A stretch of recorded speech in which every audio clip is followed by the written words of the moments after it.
supported by Ministry of Environment and Forest, New Delhi, and IUCN also. And I welcome all of you to this important stakeholders consultation program, in which mostly the non-governmental organizations and individuals who have been working relentlessly for several years. Many of you are working for 3 to 4 decades also in the chosen field of your liking. So మీ అందరికీ కూడా స్వాగతం అండి. ఈరోజు కార్యక్రమంలో important విషయం ఏంటంటే ఈ సమావేశం మొత్తం 2 రోజుల కాన్ఫరెన్స్ యొక్క ముఖ్య ఉద్దేశం సహజ జీవన విధానం. అంటే ఆంధ్రప్రదేశ్లో ప్రభుత్వం స్టార్ట్ చేసినటువంటి ఈ ఎన్విరాన్మెంట్ ఫర్ లైఫ్ అనేటువంటి ప్రోగ్రాం, అంటే జీవనాన్ని పరిపుష్టం చేయడానికి పర్యావరణం ఏ విధంగా దోహదపడుతుంది అనేటువంటిది, it's a prime minister of India Shri Modi గారు ఇనాగరేట్ చేసినటువంటి programme. I think it was in 2016 or 17 it was started. And then దీంట్లో ముఖ్యమైన అంశం ఏంటంటే ప్రజలు పర్యావరణ హితమైనటువంటి జీవన విధానాన్ని అవలంబించుకొని పర్యావరణానికి మేలు చేసే విధంగా మనం జీవనం సాగించాలి. ఎందుకంటే the pollution what we are blaming everywhere, pollution is there, నీటి కాలుష్యము, గాలి కాలుష్యము, అండ్ దెన్ అన్ని రకాలైనటువంటి కాలుష్యాలు, ప్లాస్టిక్ వ్యర్థాల వల్ల కలిగే కాలుష్యము, వీటన్నిటికీ ప్రధానమైన కారణం మనం వినియోగిస్తున్నాము, వాటిని సరి అయినటువంటి పద్ధతిలో శుద్ధి చేయకుండా వాతావరణంలోకి విడుదల చేస్తున్నాము.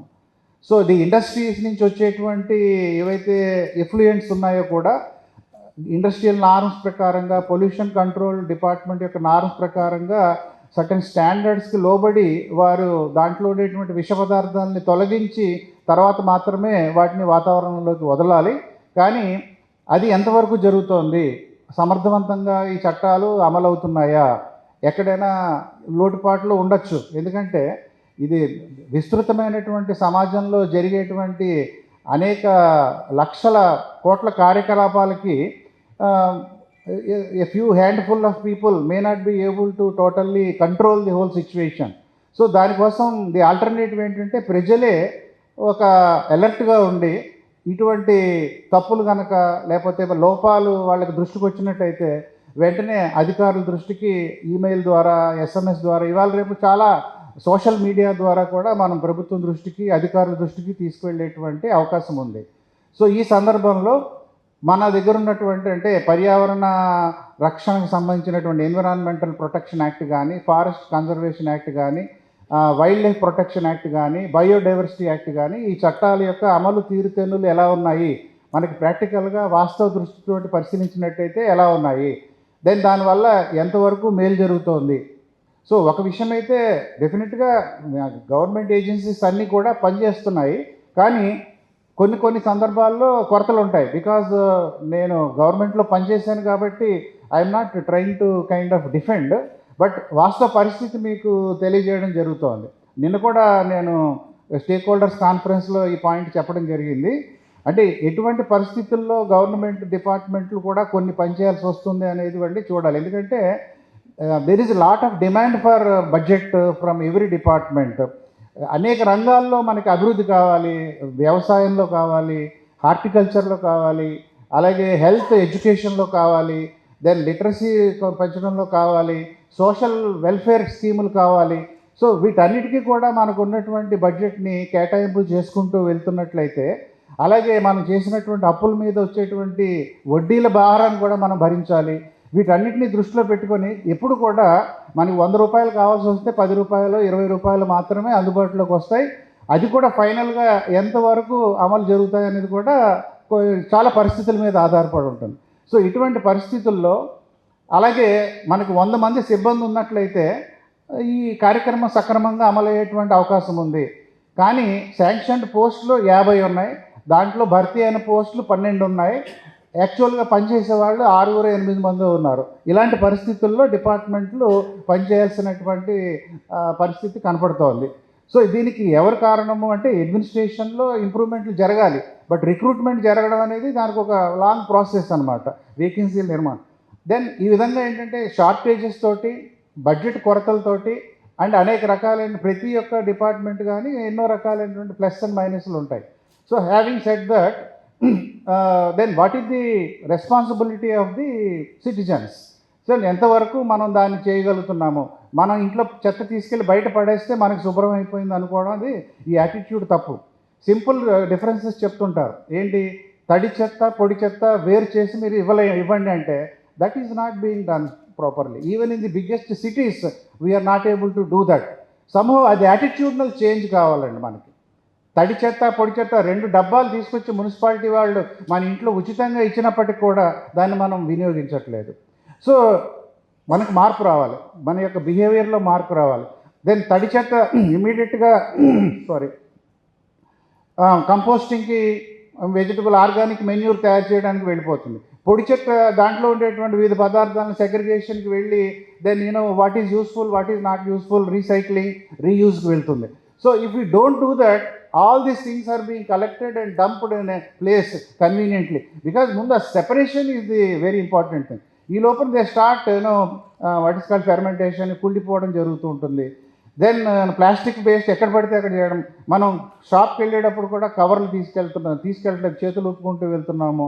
మనం ఒక సంచి తీసుకెళ్ళినట్టయితే కనీసం ఏంటంటే ఒక కాటన్ సంచి కనీసం 1000 మన ప్లాస్టిక్ బ్యాగుల్ని, సింగిల్ యూజ్ బ్యాగ్ని అవాయిడ్ చేయగలుగుతుంది, ఇఫ్ నాట్ మోర్. సో ఇవి మన చేతిలో ఉన్నవే. మన పిల్లలకి కూడా ఏంటంటే పర్యావరణ హితమైనటువంటి హ్యాబిట్స్ నేర్పాలి, వారికి మొక్కలు నాటడం గురించి చెప్పాలి. దెన్ వాటర్ని కన్సర్వ్ చేయడానికి నేర్పాలి, పొల్యూషన్ ఆఫ్ వాటర్. సో ఈ విధమైనటువంటి సింపుల్ టెక్నిక్స్ ఉన్నాయి. మీరందరూ కూడా ప్రాక్టికల్గా ఎన్నో సంవత్సరాల నుంచి చేస్తున్నారు.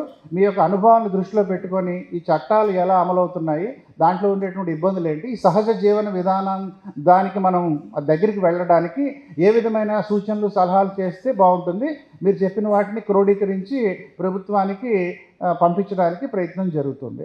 ఇది దీని యొక్క ముఖ్య ఉద్దేశం. సో ఇప్పటి నుంచి దయచేసి మీ అభిప్రాయాలు క్లుప్తంగా పరిచయం చేసుకొని చెప్పండి. నా పేరు సురేష్, ఆలపాటి సురేష్. నేను చైర్మన్ ఆంధ్రప్రదేశ్ ప్రెస్ అకాడమీ. అందరికీ నమస్కారం మరోసారి. నేను మీడియా రిప్రజెంటేటివ్గా నేను 2 ముక్కలు చెప్పదలుచుకుంది ఏంటంటే, స్టేక్ హోల్డర్స్ అంటే బేసికల్లీ ప్రజలు అందరూ, మిగతా వాళ్ళందరూ కూడా ప్రజల్లో భాగం.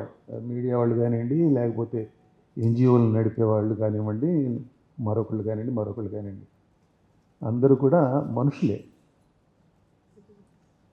సో ఇది క్వశ్చన్ ఏంటంటే మనుషుల మనుగడ, మనుషుల అస్తిత్వం, అది ప్రశ్న.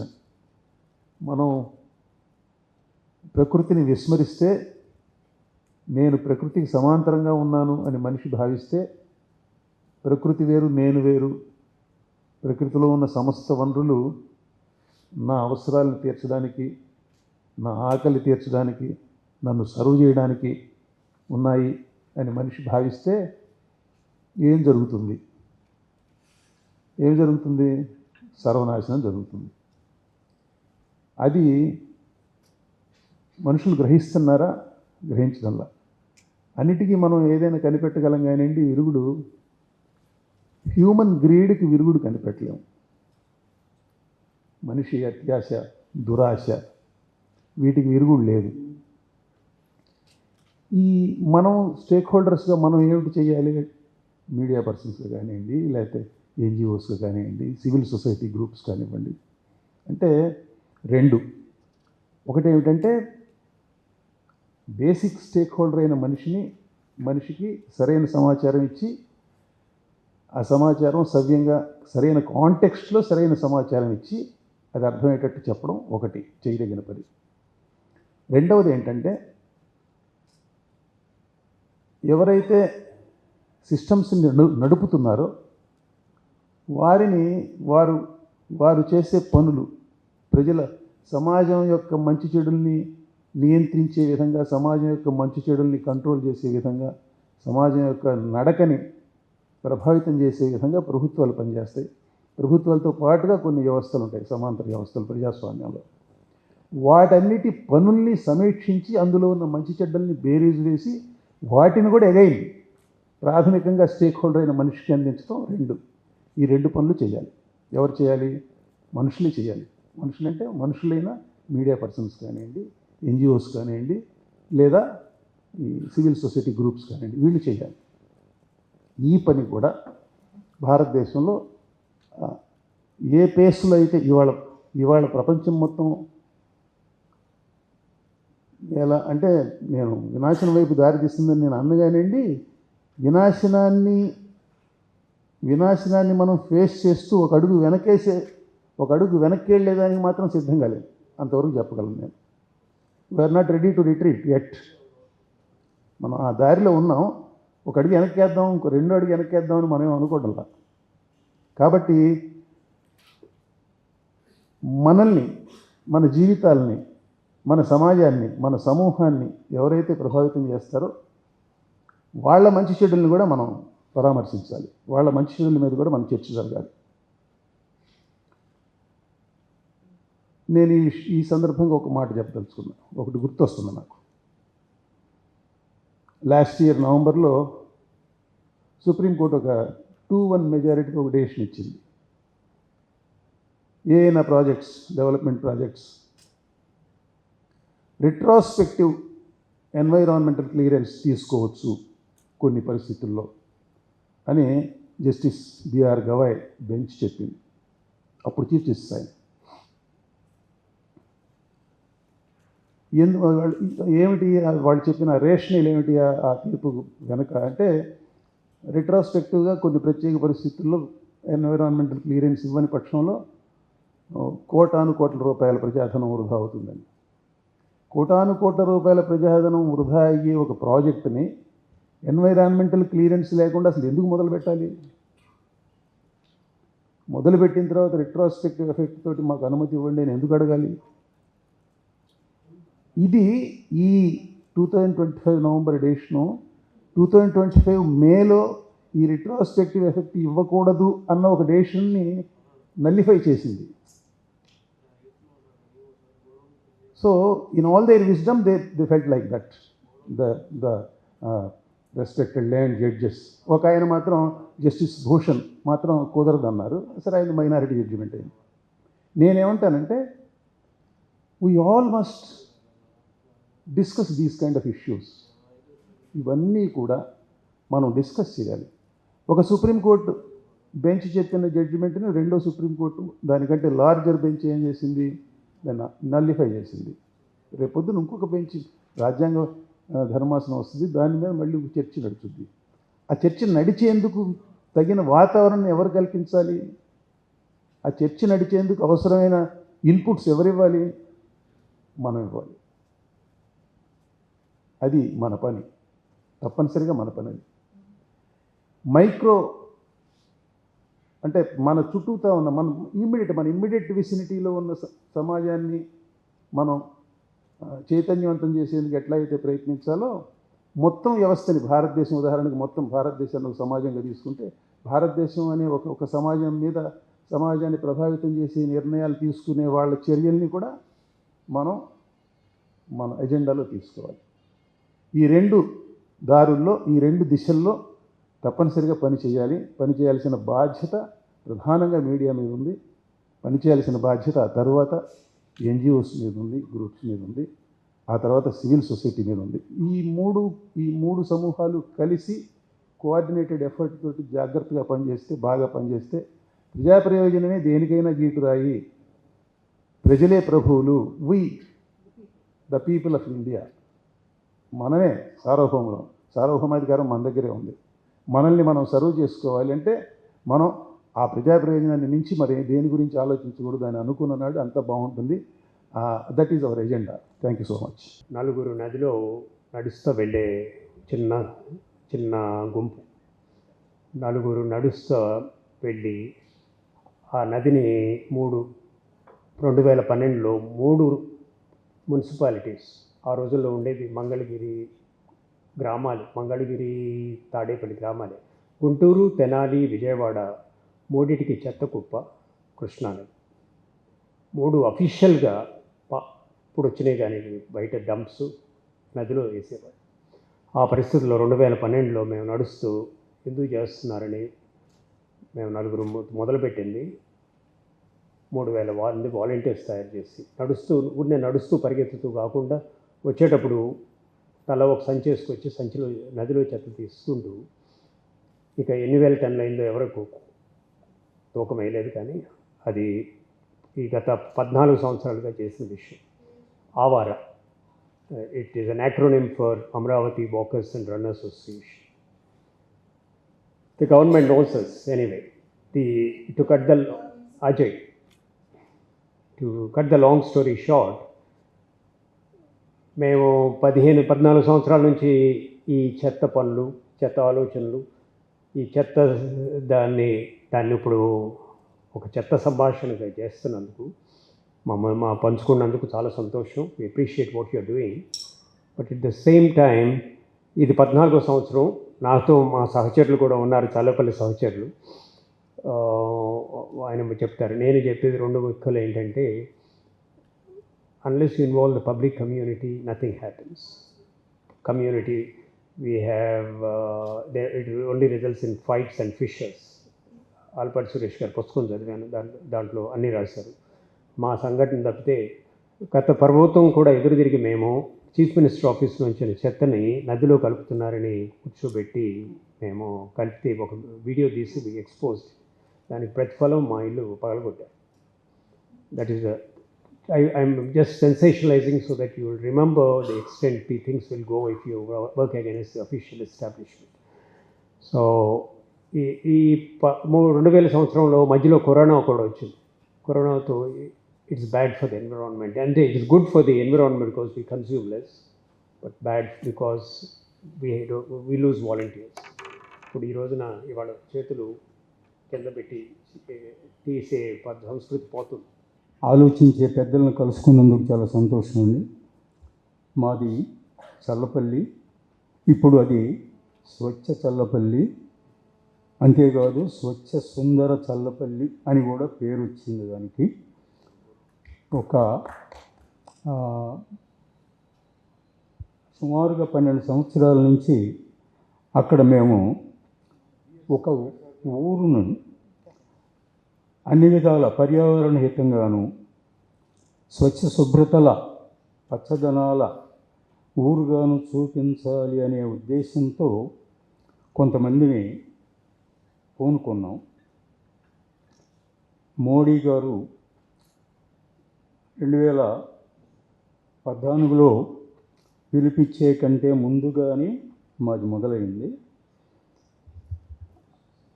రోజు సుమారుగా 40 మంది 50 మందిని పొద్దున్నే 4-4:15 కల్లా ఏదో ఒక నిర్ణయించిన ప్రదేశానికి వెళ్తాం. రోడ్లు ఓడవటం దగ్గర నుండి, డ్రైన్లు బాగు చేయటం దగ్గర నుంచి, చెట్లు మేము ఇప్పటికి పెంచిన చెట్లు 33,000. అయితే ప్రతి సంవత్సరం 1,000 పైగా అయిపోతూ ఉంటాయి, మళ్ళీ నాటుతూ ఉంటాం. ఆ ఊరి జనాభా సుమారుగా 25,000 అండి. 25,000 మందిలో మాకు స్వచ్ఛ కార్యకర్తలుగా ఉన్నవాళ్ళు మొత్తం ఒక 190-200 మంది లోపుగా ఉంటారు. అందులో నుంచి ఒక 30 మందో 40 మందో ఎంతమందో, కొన్ని అకేషన్స్లో అయితే 100 మంది కూడా వస్తారు ఒక్కొక్క రోజు. అంటే ఊహించుకోండి, 50 మందో 60 మందో 100 మందో వచ్చి చీపుర్లు పట్టుకొని లేదా కత్తులు పట్టుకొని పిచ్చి మొక్కలన్నింటినీ తొలగిస్తూ పని చేయటం అనేది, ఆ వాతావరణం ఎలా ఉంటుందో అందరూ ఊహించుకోగలుగుతారు. అది ఒక పండుగ వాతావరణం లాగానే సాగుతున్నది.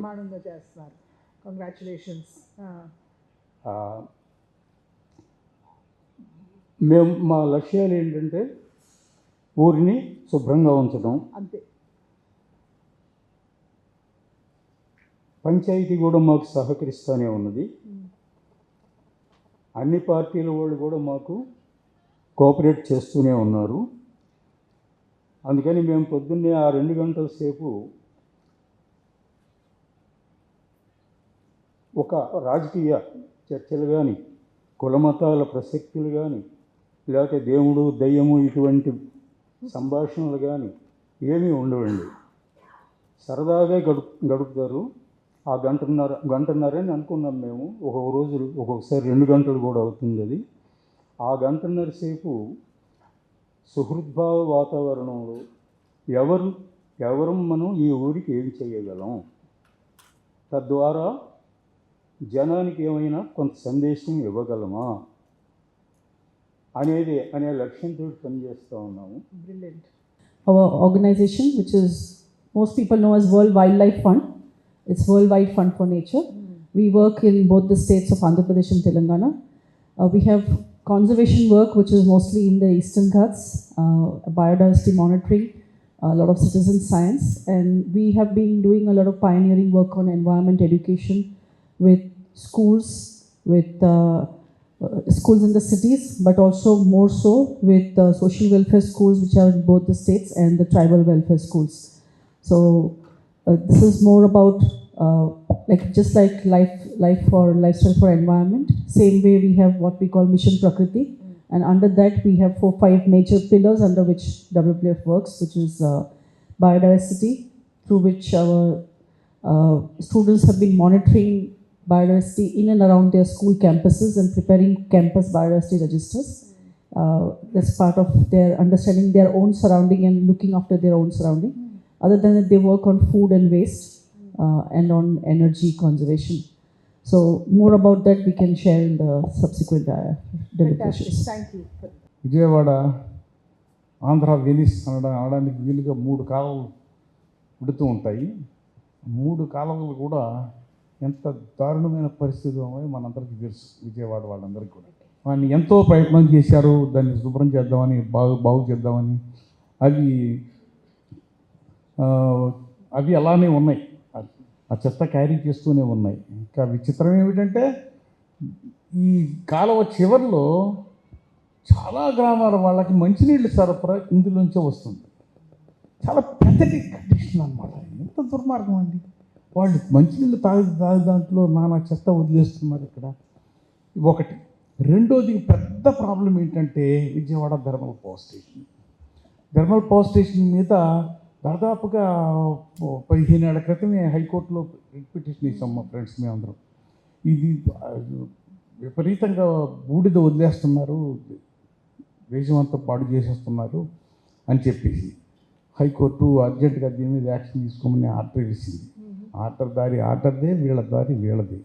ఇలానే నడుస్తూనే ఉంది. ఇటువంటి పోరాటాలు చాలా ఉన్నాయి.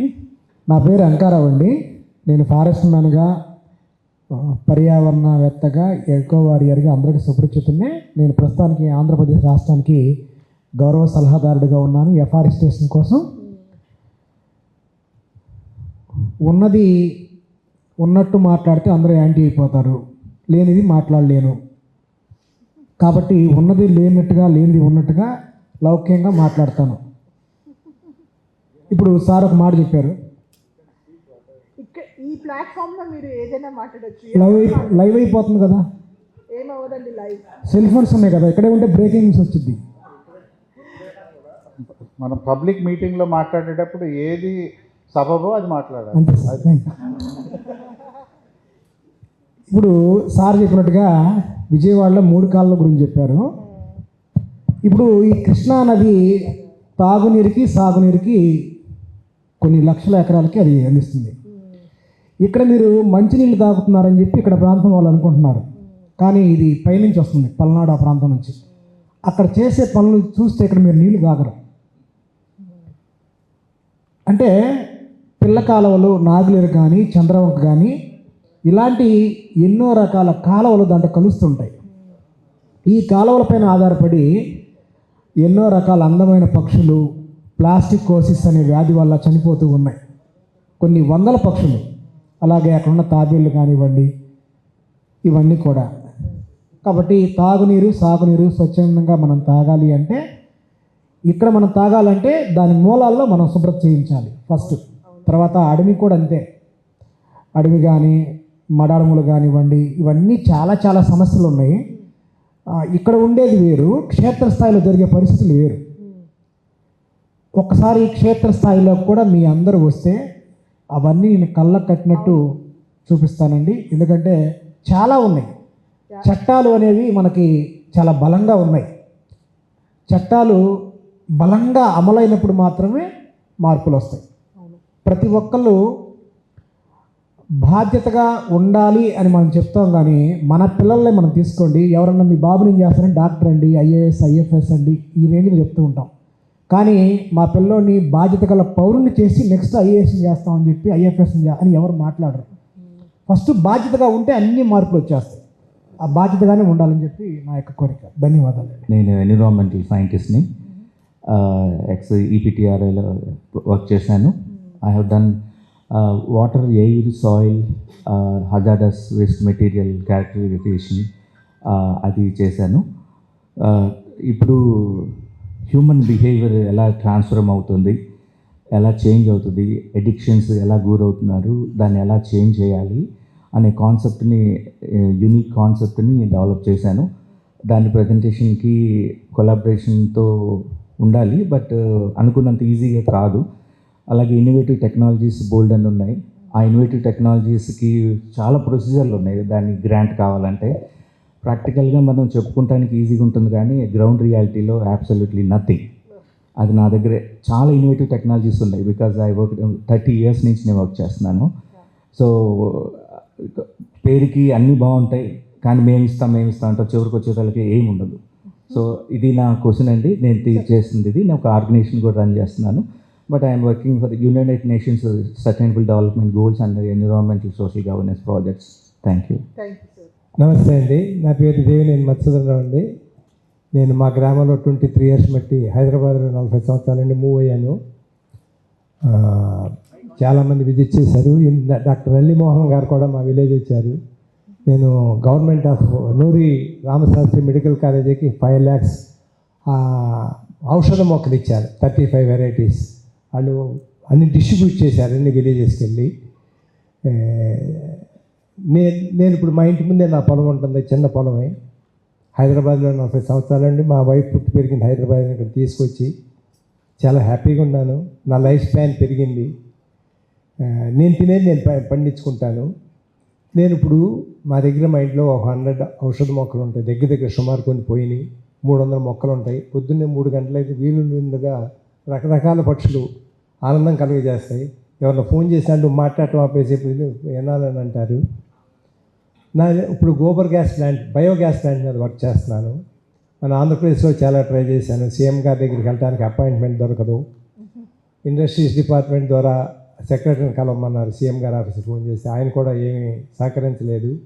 ఎందుకంటే వాళ్ళు రిలయన్స్తో టైఅప్ అయిపోయారు. రిలయన్స్ ఏంటంటే మన క్యాటిల్ తినే గడ్డిని తీసుకుని బయోగ్యాస్ తయారు చేయాలని ప్రయత్నం చేస్తున్నారు, which is very dangerous for us. ఇదేంటంటే బయోగ్యాస్ అంటే డంగ్ నుంచి అండి. నేను 23 years బట్టి నేను వాడుతున్నాను. I get 2 gas cylinders of gas per month. I get manure. Gas cylinders మా దగ్గర చేసే వాళ్ళకి ఇస్తాను. I use my manure for my farm. I don't use any chemical fertilisers, nothing. నేను 2004లో కెనటిక్ ఫండ్ నా చైర్మన్ రాసిన అరుణ్ ఫిరోడా రాసిన ఆర్టికల్ చదివాను. అది ఇన్స్పైర్ అయ్యింది. ఇండియాలో కనుక ఉన్న క్యాటిల్ పాపులేషన్ కనుక ఉపయోగించుకుంటే there is no need for import of 1 barrel of gas from any country. ఈ సిచ్యువేషన్లో ఎంత మనీ ఎంత రిచ్గా ఉండేవాళ్ళో చూడండి. మన ఇండియా 60,000-67,000 crores ఆఫ్ ఎల్పిజికి ఇంపోర్ట్ చేసుకుంటున్నాం. ఇవాళ కనుక అదే కనుక ఆపేస్తే we are really in a mess. Already some hotels miss అయింది. నేను బయోగ్యాస్ గురించి మేఘాలయ గవర్నమెంట్తో పనిచేస్తున్నాను. I have a friend IAS officer. I'm working for last 4 దగ్గర 20 years బట్టి పనిచేస్తున్నా. 4 years బట్టి నేను ఐడెంటిఫై చేశాను. నేను విలేజెస్కి వెళ్ళి వాళ్ళు ట్రైబల్స్ ఏం చేస్తారని చూసి ఐడెంటిఫై చేసిన వాళ్ళు ఫారెస్ట్ని కొట్టుకొచ్చి దాన్ని కట్ చేసుకుని వంట చేసుకుంటారు. 45 days they spend for cutting the forest and they have to store it. గ్రామం కొల్లిపర మండలం, గుంటూరు జిల్లా. నేను ప్రకృతి వ్యవసాయ రైతుని. 2016 సంవత్సరం నుంచి ప్రకృతి వ్యవసాయం చేస్తున్నాం. ఇప్పటికీ 5 రాష్ట్రాల నుంచి 365 రకాల దేశీయ వరి విత్తనాలని సేకరించి వాటిని ప్రతి సంవత్సరం మా భూమిలో జీవం కోల్పోకుండా తిరిగి మళ్ళీ పండిస్తున్నాం. అట్లానే మా గ్రామంలో భూమి భారతి అనే పేరుతోటి సీడ్ బ్యాంక్ని ఏర్పాటు చేశాము. అక్కడ ప్రకృతి వ్యవసాయం పైన చుట్టుపక్కల గ్రామాలకి మరియు మన ఆంధ్రప్రదేశ్ ప్రభుత్వంతో కలిసి ఒక 5 జిల్లాలకి, సౌత్ కోస్టల్ డిస్ట్రిక్ట్స్కి ట్రైనింగ్ సెంటర్గా ఏర్పాటు చేసి ఆ ట్రైనింగ్ సెంటర్ నుంచి ఇతర రాష్ట్రాలకి ప్రకృతి వ్యవసాయం చేసే నిపుణులను తయారు చేసి పంపిస్తున్నాం. Fantastic.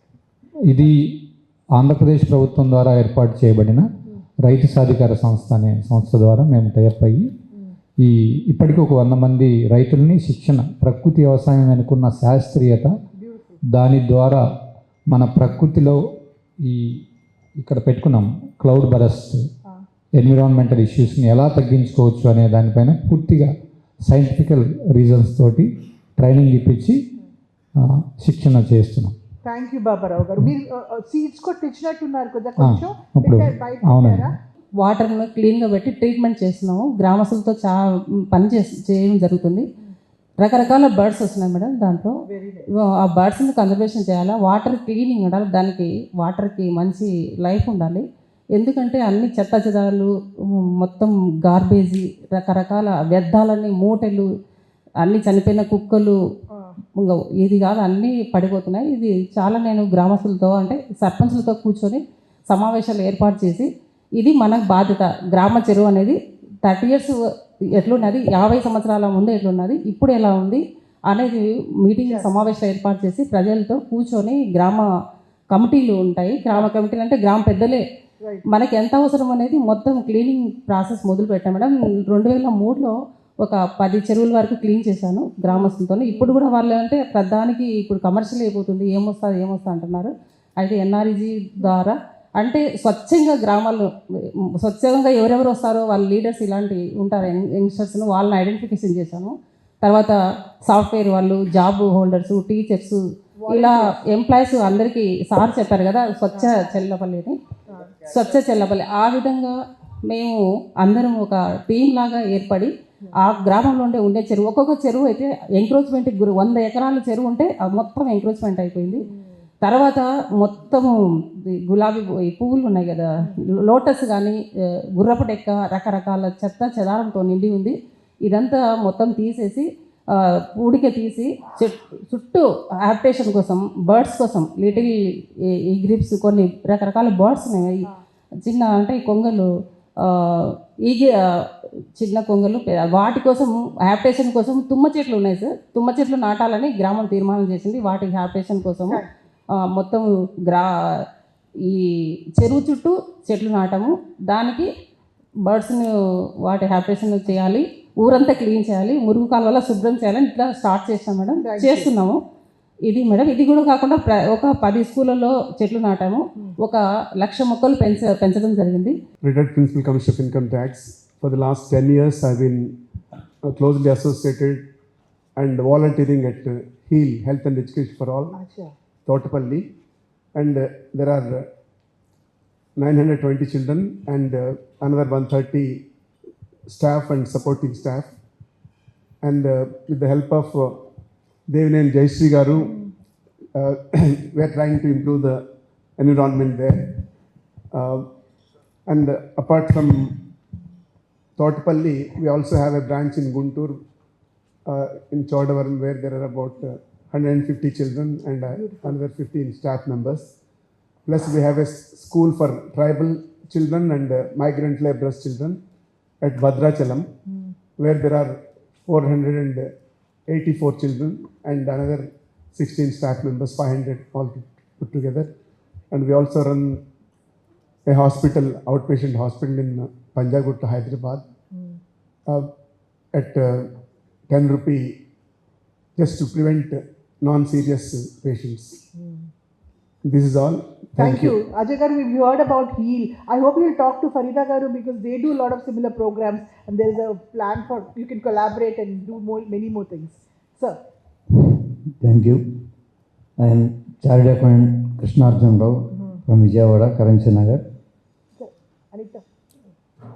I started Prakriti Seva Trust to do the work of plantation of trees, clean and green, in and around 2-3 colonies. Plantation మీద చెత్త ఎలా వేయాలి, ఎలా శుభ్రం చేయాలి, రోడ్లు ఎలా ఉంచుకోవాలి, మొక్కలు ఎలా నాటాలి, పర్యావరణం కాపాడడం ఎలాగో అనే దాని మీద శ్రద్ధ పెడుతూ నా ప్రొఫెషన్తో పాటు దీన్ని వర్క్ చేస్తున్నాను. ఆ విషయంలోనే ఇంకా చాలా విషయాలు తర్వాత షేర్ చేసుకున్నాను. ఈ ఎన్టీఆర్ జిల్లాలో ఫారెస్ట్ ఇష్యూస్, అట్లాగే ఆంధ్రప్రదేశ్ ప్రభుత్వం నిర్దేశించినటువంటి గ్రీన్ కవర్ని పెంపొందించే ఉద్దేశంలో ఏ విధమైన ప్రణాళికలు ఉన్నాయో వాటిని ఇంప్లిమెంట్ చేసే విధంగా మేము పనిచేస్తుంటాం. ఇందులో ప్రజల్ని అలాగే వివిధ రకాలైనటువంటి ప్రభుత్వ విభాగాలని సమన్వయం చేసుకుంటూ ఆ గ్రీన్ కవర్ని ఎలా పెంచాలి అంటే, ఫారెస్ట్ ల్యాండ్ అనేది మనకి పరిమితంగా ఉంటుంది కాబట్టి ఎస్పెషల్లీ ఈ urban areas, Vijayawada and surrounding ఏరియాస్లో ఈ ప్రజల్ని అలాగే రైతుల్ని హార్టికల్చరల్ క్రాప్స్ పెంచుకునే విధంగా, వాటి యొక్క విస్తీర్ణాన్ని పెంచే విధంగా హార్టికల్చర్ డిపార్ట్మెంట్ అండ్ ఇంకా అదర్ అలైడ్ అగ్రికల్చర్ సెక్టర్ అధికారులతో ఆ విభాగాలతో సమన్వయం చేసుకుంటూ ముందుకు వెళ్ళే పనిలో at the same time human wild life conflict issues, అట్లాగే ఫారెస్ట్ ల్యాండ్ రిలేటెడ్ ఇష్యూస్, వీటి మీద ఎక్కువగా మేము పనిచేస్తున్నాం. The founder and managing trustee of Gramdeep Charitable Trust. We started it in 2015 in Kovali village near Eluru. So we started in Kovali, but we spread our activities in the entire district. We strongly believe that real change should come from the grassroots and for empowerment of communities.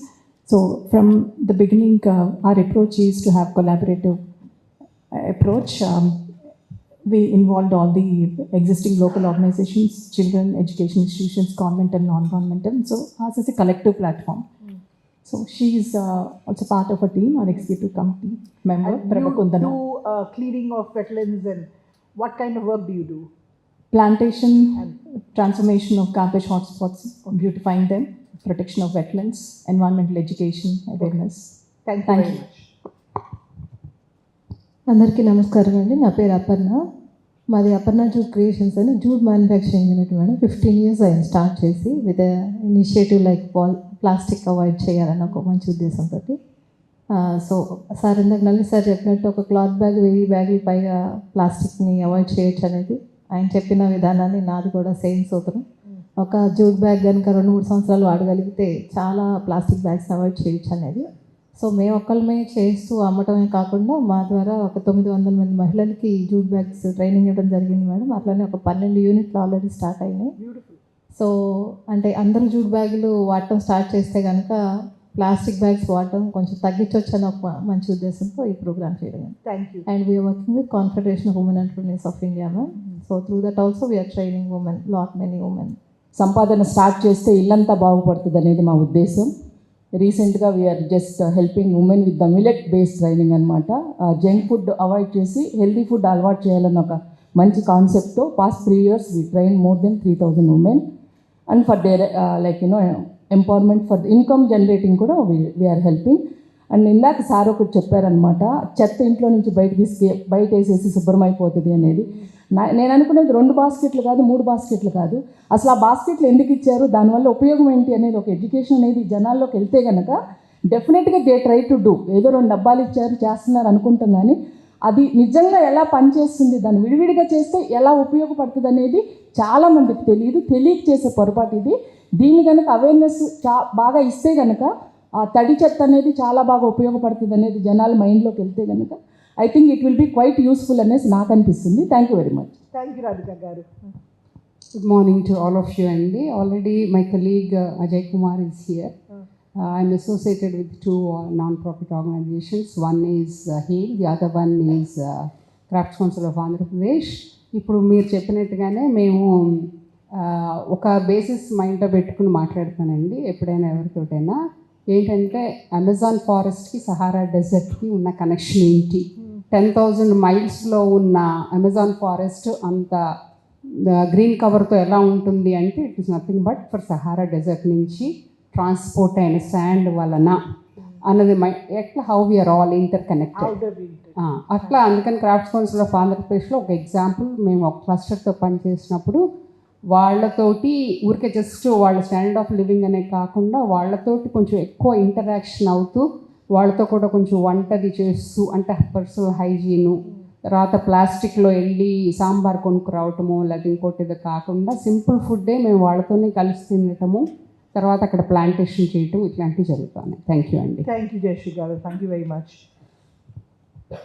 నమస్తే అండి, నా పేరు లీలా కుమారి ఏలూరి. మాది one earth one life అని ఒక NGO ఉంది. మేము terrace గార్డెన్కి activity నుంచి మేము మా ప్రయాణాన్ని మొదలుపెట్టాము. టెర్రస్ గార్డెనింగ్ అంటే మిద్దెల మీద, అంటే మనకి ఇప్పుడు ఉన్న భూమి అనేది చాలా వాల్యుబుల్ అయిపోయింది కాబట్టి మిద్దెల్ని ఆవాసంగా చేసుకొని మొక్కల్ని పెంపకం అనేది మేము స్టార్ట్ చేశాము. అలాగా విజయవాడలో మిద్దె తోటల పెంపకందారులకి అవగాహన సదస్సులు అవి నిర్వహిస్తూ ఎయిర్ పొల్యూషన్ కానీ కిచెన్ వేస్ట్ కంపోస్టింగ్ మెథడ్స్ మీద మేము ప్రోగ్రామ్స్ చేస్తూ ఉంటాం. థ్యాంక్ యూ అండి. థ్యాంక్స్ అండి, thank you very much. So అందరికీ నమస్కారం అండి. నా పేరు దేవమోహన్ రెడ్డి. నేను ప్రభుత్వ అధికారిని. నేను ఉద్యాన శాఖలో పనిచేస్తున్నాను. సో మాది nothing but farmer welfare department. ప్రధానంగా ఎగ్జిస్టింగ్ ఫార్మర్స్కి నాణ్యతతో కూడిన ఉత్పత్తులను సాధించడంలో టెక్నాలజీ ట్రాన్స్ఫర్స్ ఉంటాయి. దాంతోపాటుగా గవర్నమెంట్ ఆఫ్ ఇండియా లేదా స్టేట్ గవర్నమెంట్ ద్వారా ఇచ్చే ఇన్సెంటివ్స్, సబ్సిడీ ప్రోత్సాహకాలు ఇస్తుంటాం.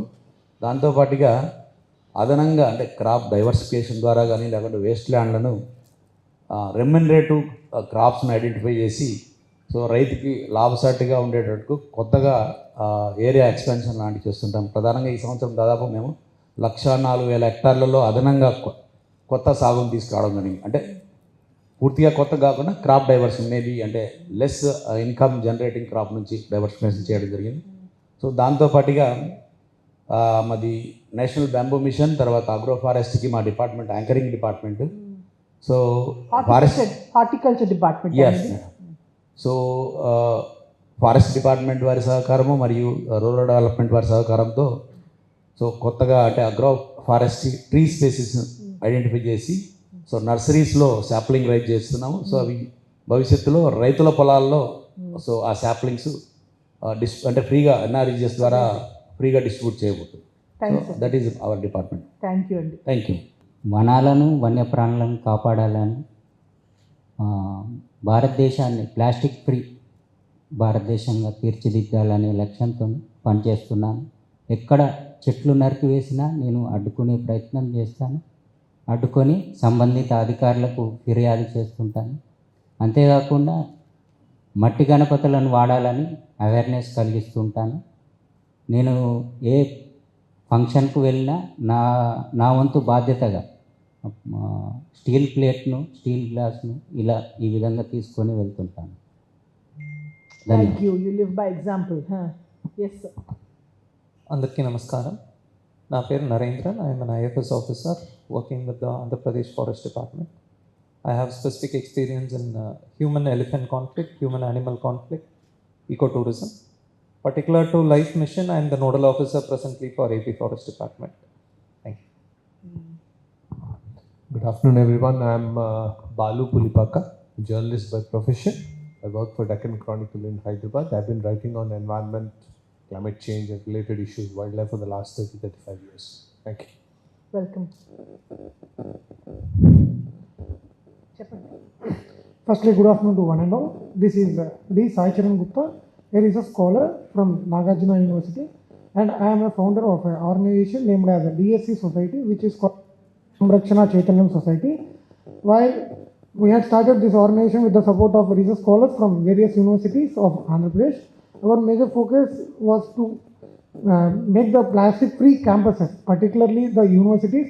Our target was not only target, we feel that if one university will change, it will lead to around 3,000 more villages. One university will lead to more than 3,000 villages, because from various departments, various villages, the students will come to the university. So we are targeting majorly on the universities. We are working related to the activities of plastic recycling. From various universities, we are collaborating with the nearest recycling units. With the help of scholars and the students, we are motivating them to change their lifestyle activities. And with the departments of botany and microbiology in the universities, we are planned and we are doing some activities. అన్ని చోట్ల చెట్లు నాటుతారు, కానీ ఏ చెట్టు నాటాలి, ఏ చెట్టు వల్ల పక్షులకు ఉపయోగం అనేది బాటనీ మైక్రోబయాలజీ స్టూడెంట్స్కి ఎక్కువగా ఐడియా ఉంటుంది. అందుకని వాళ్ళకి ఇంటర్న్షిప్ లాంటి యాక్టివిటీస్ని మేము కొలాబరేట్ చేసి వాళ్ళ చేత ఒక ప్లేస్ని మేము ఐడెంటిఫై చేసి, వాళ్ళు ఏ ప్లేస్ అయితే ఐడెంటిఫై చేశారో వాటిని మేము ఆ ప్లాన్స్ని తీసుకొని వచ్చి అక్కడ నాటించేటువంటి ప్రయత్నం చేస్తూ ఉన్నాము.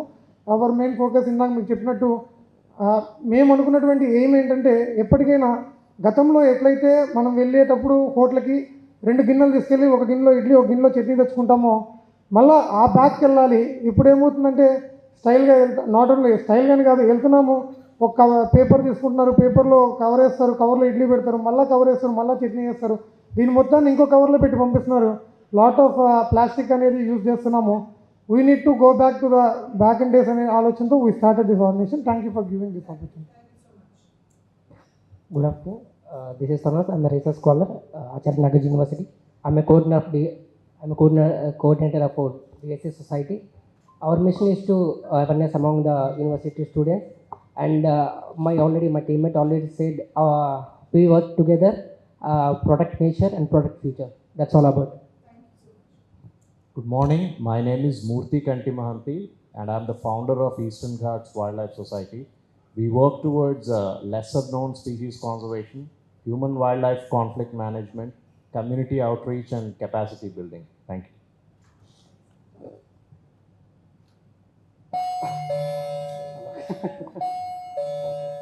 అందరూ లేచారు అనుకుంటా ఇప్పుడు, కానీ సో నా పేరు సంతోష్ పావగడ.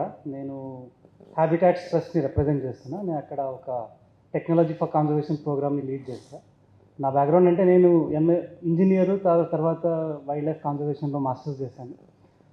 గత 15 ఏళ్ళుగా నేను వేరియస్ ల్యాండ్స్కేప్స్లో కన్జర్వేషన్ మీద పనిచేస్తూ ఇప్పుడు ఈ ప్రోగ్రామ్ లీడ్ చేస్తున్నా.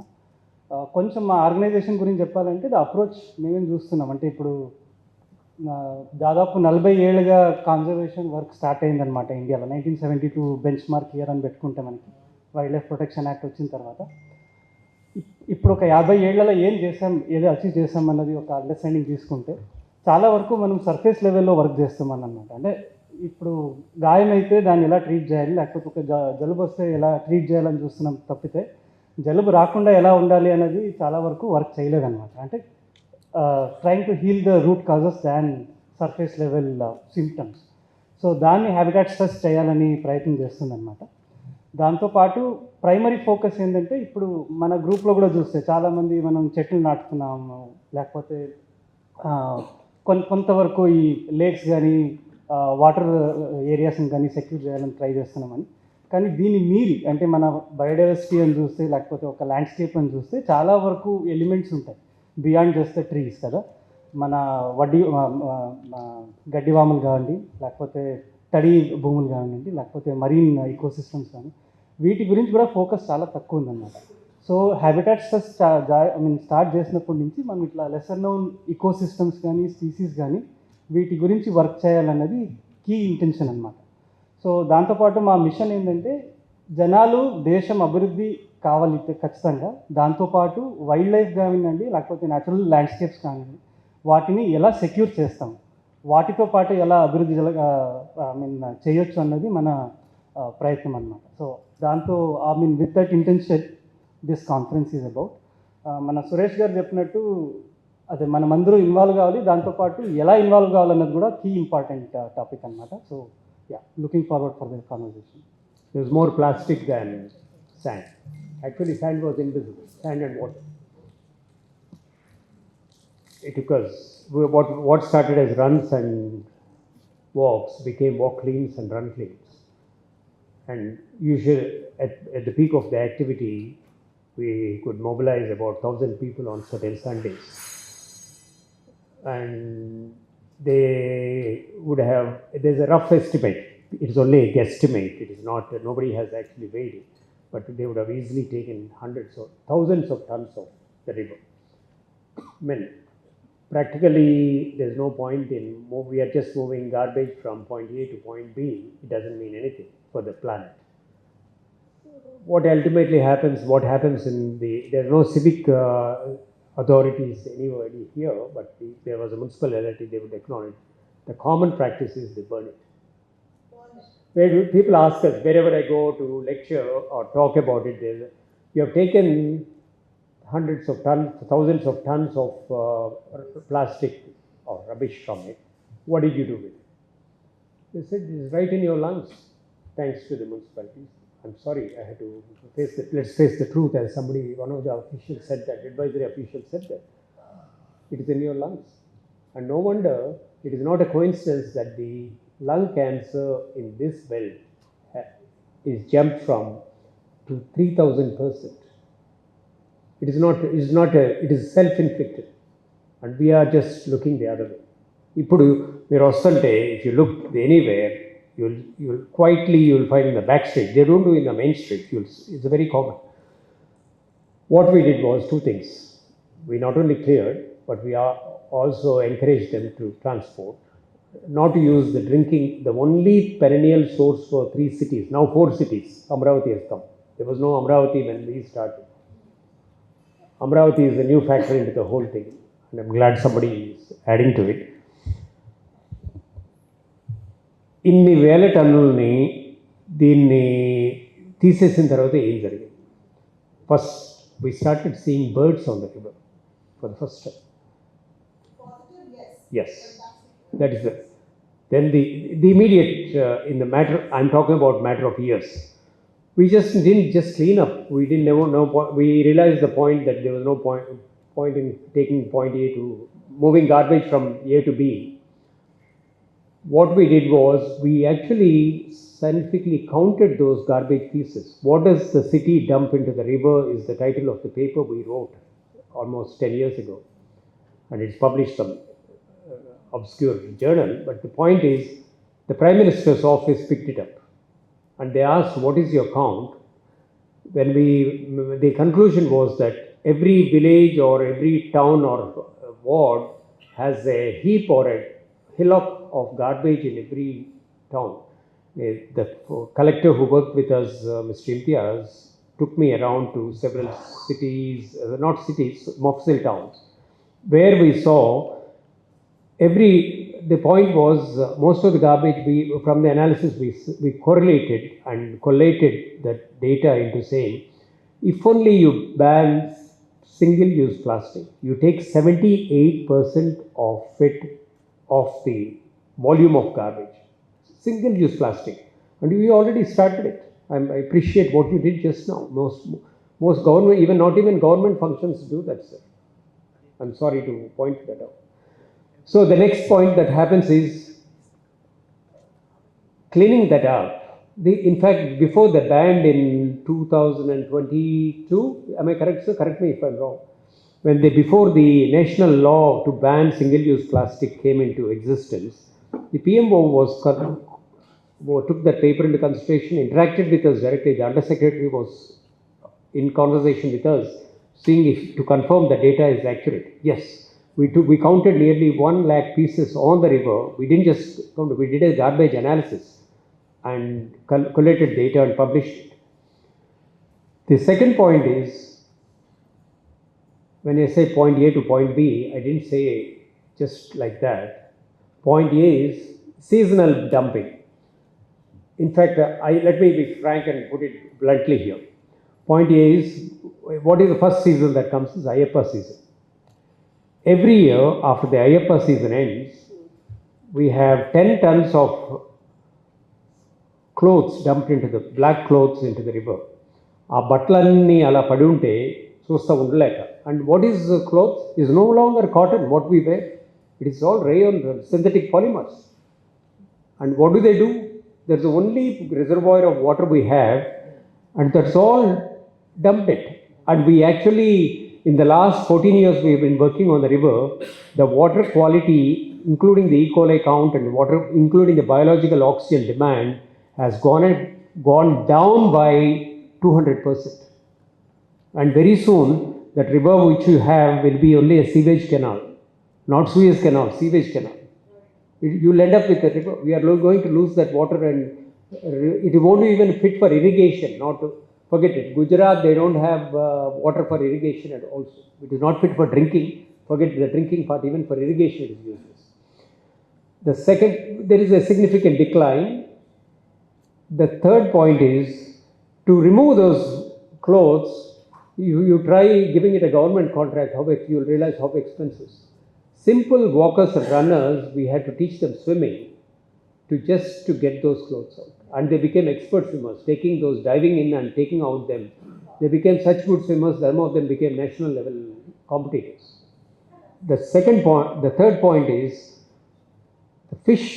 Nobody studied the fish migration, but the fishermen tell us that there is once we started taking out those 10 tons. I only talked about season A. Then comes season B. Can anybody guess what is season B? Bhavani. The red season starts. Another 10 tons. And who starts that? Where do we get this culture from? Not at the bottom, sir. It may have the season. ఎవరో ప్రవక్త చెప్పుకుంటాడు ప్రవచనాలు, బట్టలు సృజించినట్టు పాపాలు పోతాయని కాదు, పాపాలు వస్తున్నాయి నదిలో వేయటం వలన. WWF has been a pioneer, and we have a lot of collaboration with different departments. And you have resources. And yes, the booklets and a lot of publications and all that. Yeah. And we have a lot of success stories because a lot of the people who have been Nature Club students of WWF continue to contribute in different ways wherever they are in the different sectors. And I proudly say that I am a Nature Club student myself from WWF. That was one. Then one very positive thing which we have done here is the government level work, which we collaborate very strongly under the leadership of our present chair here, Dr. Nalini Mohan, was the State Wetland Management Authority. We didn't have one for Andhra Pradesh. I think one of the few states in India who did not have. And then in one of the meetings we mentioned it, and that time he was the PCCF and Chief Wildlife Warden. And the government very proactively with Dr. Nalini Mohan started the Wetland Management Authority, and he also said that we should prioritize a few wetlands and start towards notification of these wetlands.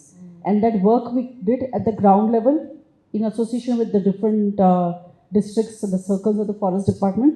And happy to say that about 30 to 40 wetlands have gone in for notification. And again, with a very strong input from the Deputy CM, present Deputy CM of Andhra Pradesh, who is very keen on this wetland notification. The other input which we did at the forest level was providing water for wildlife using technology, which is the solar-based deep well pumping systems, which provided water for wildlife and to prevent these wildlife straying into the human communities, thereby causing human-wildlife conflict. So this was another positive. And then we have the very large global environment movement, which is called the Earth Hour. And this Earth Hour brings in diverse groups of people, whether they are corporate or government departments or NGOs, even at the grassroots level. All the entire Andhra Pradesh National Green Corps schools in Andhra Pradesh, they participate. So this is a strong global environment movement under which even in the state office at our Hyderabad level alone, when we did the first one and that time the bifurcation was just the new thing. We appealed to the governor to send a message, and he not only sent the message, but he ensured that his entire Raj Bhavan, now called Lok Bhavan, has been completely used solar energy. So that was one positive action. So there are many such positive actions. Fantastic. And what I see that we have a lot of common threads running together. Many of us can work together, like Dr. Manohar is there. She organizes a wonderful program during Sankranti time, where we have been participating for last 2 years already, where she talks about nature and culture and how both are strongly integrated. So such kind of collaborations we can have with many people in this group. And rather than working in silos, it is better to collaborate and improve our strength. And collaboratively, we can do much more than just working as individuals in one particular sector. So I think we are open. WWF has always extended an open invitation. We are happy to work with whoever wants to.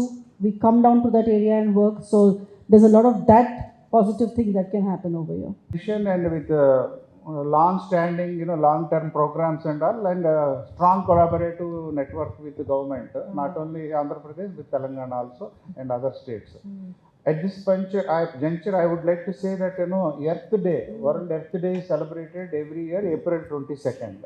So that also signifies to promote environmental protection and raise awareness about issues like pollution, deforestation and climate change. From 1970 onwards, it is being celebrated. Similarly, day after tomorrow, 21st, is World Forestry Day. So all these days are only given by the government and celebrated only to give, kind of remind the nation, remind the world, remind ourselves that, the crucial resources like environment, forest, water bodies, and biodiversity, they are at risk and they are threatened, and we are the direct and indirect causes for that. So we need to take corrective action. That is the significance, and I request every one of us, like we participate in the Republic Day and Independence Day, we should participate in these like World Environment Day, now like June 5th, Forestry Day, Wildlife Day, last month it happened. So all these days are notified at our level, whatever is possible, small little things. So there is another program of the Ministry of Environment called Good Deeds program is there. చిన్న చిన్న మంచి పనులు చేసి వాటిని multiply చేయించండి. So ultimately they all become habits for the students and young children. Mission life is all that is about that in integration. Yes, next region. So I used to say after the office hours we used to sit for 2 hours, 2.5 hours, and give them photographs, give them videos, give correct perspective in which it has to be written. Several biodiversity related, forest environment related, natural resources related items have been published in various newspapers. So I really appreciate that interest and enthusiasm in the journalists for nature and conservation related activities. They are always very proactive. No, Balu garu ikkada unnaru, Suresh garu kuda ikkada unnaru, meer kuda unnaru. I don't understand why nature and ecology is not looked as an economic issue or a political issue. It is a political issue. It is an economic issue. But we are not talking about it from that perspective. And I think that is also a very important dimension you need to look at. It's a very correct issue. Actually, for the current year World Forestry Day, the theme is like forests and economics. So rightly, she pointed out that, so how economy is, yesterday we discussed how economy and development can go hand in hand. They are the two wheels of the chariot of, society. So we have to have, both the wheels should run, in a similar pace and similar, in synchronization. Then only balance will be there. It has started is what he thinks he is.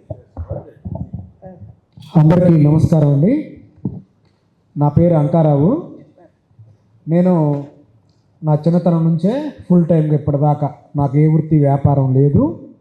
నేను 24 గంటల పాటు అడవుల్లోనే తిరుగుతూ అడవిని పట్టి పీడిస్తున్న మహమ్మారి plastic పెనుభూతాన్ని ఇప్పటిదాకా ఏరి పడేస్తూనే ఉన్న అడ్వైజర్ అయినప్పటికి కూడా ఈ అడవుల్లో ప్లాస్టిక్ అనేది ఎన్నో వన్యప్రాణులకి అది ప్లాస్టిక్ వస్తున్న వ్యాధి కానీ లేదా చెట్లు ఎదుగుదలకు కానివ్వండి, పర్యావరణం కానీ చాలా నష్టం. కాబట్టి ఇప్పటికి ఇంతని లేదండి, 1000 టన్నులు అనుకోవచ్చు. దీన్ని అధికారికంగా మా జిల్లా కలెక్టర్ గారు, డిఎఫ్ఓలు అడవికి వచ్చి అక్కడ స్థానికంగా వాళ్ళని ఎంక్వైరీ చేసి రాష్ట్ర ప్రభుత్వానికి నివేదిక ఇచ్చారు. సుమారుగా 3 లక్షల ఎకరాల్లో నేను ప్రొడక్షన్ చేయగలిగిన తర్వాత నాలాగే చాలామంది చేయాలని చెప్పి ఆ ప్లాస్టిక్ని జిల్లా అటవీ శాఖ అధికారులు మొత్తాన్ని అడవికి తీసుకెళ్ళాను. తర్వాత గవర్నమెంట్ టీచర్లు వచ్చారు, జర్నలిస్టులు వచ్చారు, విద్యార్థులు వచ్చారు, అన్ని విభాగాలు వాళ్ళు వచ్చి నాతో ప్లాస్టిక్ వేరి శుభ్రం చేశారు. ఆ విధంగా మార్పు వచ్చింది. తర్వాత రెండోది విత్తనాలు, విత్తన బంతులు సీడ్ బాల్స్. అన్ని చెట్లకి విత్తన బంతులు అవసరం లేదు. ఉదాహరణకి బిల్లుడి చెట్టు ఉంది, దానికి సీడ్ బాల్ అవసరం లేదు. గాలి ద్వారానే విస్తరిస్తాయి ఆ చెట్లు, మనం చల్లితే చాలు. ఎండ ద్వారా కొన్ని ఉన్నాయి. ఇలా ఒక 30 చెట్లు ఉన్నాయి అడవుల్లో. వీటిని మనం విత్తన బంతులు లేకుండానే పిల్లలకు మనం పరిచయం చేసామంటే చల్లేస్తే మొలుస్తాయి. నది పక్కన అంటే ఎక్కువగా శ్రమ తక్కువ, ఖర్చు తక్కువ, ఎక్కువ చెట్లు మనం మొలిపించవచ్చు. ఈ విధంగా నేను 2023లో 1 కోటి విత్తన బంతులు అని చెప్పి, తర్వాత 5 కోట్ల విత్తన బంతులు అని చెప్పి నేను చేసి చాలామంది పిల్లలకు కూడా ఆ విత్తనాలని పాఠశాలకు వెళ్ళి పరిచయం చేశాను. ఇప్పటిదాకా చాలా పాఠశాలలు నేను చెప్పడం జరిగింది. ఆ పిల్లలు కూడా ఆ విధంగా చేస్తున్నారు, అదే సంతోషం. తర్వాత అడవుల్లో ఎవరన్నా కొత్త వాళ్ళు చెట్లు నరకడానికి వచ్చినప్పుడు, లేదంటే అక్కడ జంతువులు చంపడానికి వచ్చినప్పుడు నేను వాళ్ళని గుర్తించి వాళ్ళకి సాధ్యమైనంత చట్టాల గురించి భయం కల్పించాలని చెప్తూ ఉంటాను. కొంతమంది మారతారు, కొంతమంది మారరు. మారని వాళ్ళని గుర్తించి వాళ్ళ ఏరియాకి వెళ్ళి వాళ్ళ పిల్లలు ఉంటారు కదా, వాళ్ళకేంటంటే ఇప్పుడు మీరు చదువుకుంటున్నారు, మీ నాన్న వాళ్ళు అడవికి ఎక్కడికి వెళ్ళి పనికి వెళ్ళారు. ఏంటి సార్? వద్దు అలా వద్దు. నేనేం చెప్తానంటే, మీరు ఇప్పుడు బడికి వచ్చారు, మీ అమ్మ నాన్న పనికి వెళ్ళారు, అక్కడ ఎవరైనా చంపేస్తే మీరు అనాథలు అయిపోతారు కదంటే వాళ్ళు ఎమోషన్ అవుతారు. కాబట్టి ఒక పక్షి అనేది బిడ్డ ఆహారం కోసం వెళ్ళినప్పుడు అక్కడ వేటగాడు కొట్టేస్తే పిల్ల అనాథ అయిపోతుంది కదా, పక్షి పిల్ల అని చెప్తా. వీళ్ళింటికి వెళ్ళి వాళ్ళ నాన్న చెప్తారు, నాన్న అలా మనం చేయకూడదని చెప్పి. ఆ విధంగా చాలామంది మారారు మా ఏరియాలో. తల్లిదండ్రులు వేటకు వెళ్లకుండా మారారు. ఆ విధంగా నేను అడవిలో అడ్డుకోవడంతో పాటు ఈ విధంగా ప్రయత్నం కూడా చేశాను. తర్వాత అరుదైన ఔషధ మొక్కల్ని మనం పరిచయం చేయాలి. వేప చెట్టు, కానుగ చెట్టే కాకుండా అరుదైన ఔషధ మొక్కలు మనందరికీ ABCDలు అందరికీ ఉన్నాయి. ఏ అంటే అల్సర్, బి అంటే బీపీ, సి అంటే క్యాన్సర్, డి అంటే డయాబెటీస్. ఈ 4 దాదాపుగా అన్ని చోట్ల ఉన్నాయి.